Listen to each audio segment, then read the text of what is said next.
yield 3 minutes to my good friend from Texas and fellow member on the Rules Committee, Mr. Roy.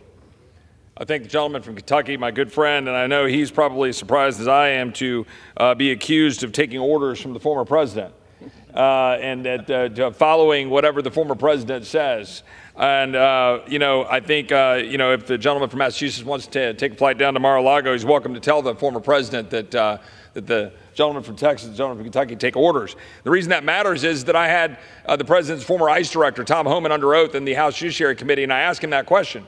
And I said, were we articulating the massive problems in the Senate bill prior to the former president having commented publicly? And the answer under oath, of course, from Mr. Homan was yes. Because we all knew that the bill was a failed bill. We all knew that it was a prop. And the gentleman from Massachusetts makes crystal clear what the actual game is. The gentleman from Massachusetts gives up the game today because he comes to the floor of the House and he says, quote, "Republicans own this now." And that is an important phrase. Republicans own this now. What's really happening is my radical progressive Democrat colleagues who believe in wide open borders, allowing mass release of immigrants into the United States that have resulted in the death of thousands of Americans through fentanyl or through the danger of what we saw happen to Laken Riley. Those radical progressive Democrats are realizing the American people are caught up to them. They recognize the reality that it is their policies that are resulting in the death and destruction of the American people. So what are they doing?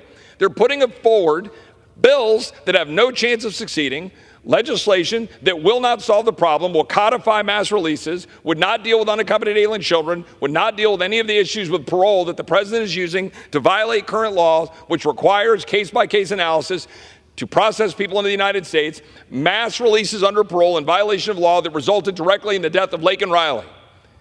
My colleagues on the other side of the aisle know this. So they're trying to use a bill that they put forward that won't solve the problem and will make it worse to deflect and push blame politically to Republicans. That is why the gentleman from Massachusetts on the floor of the House today said Republicans own this now, because they're purposely trying to obfuscate the truth.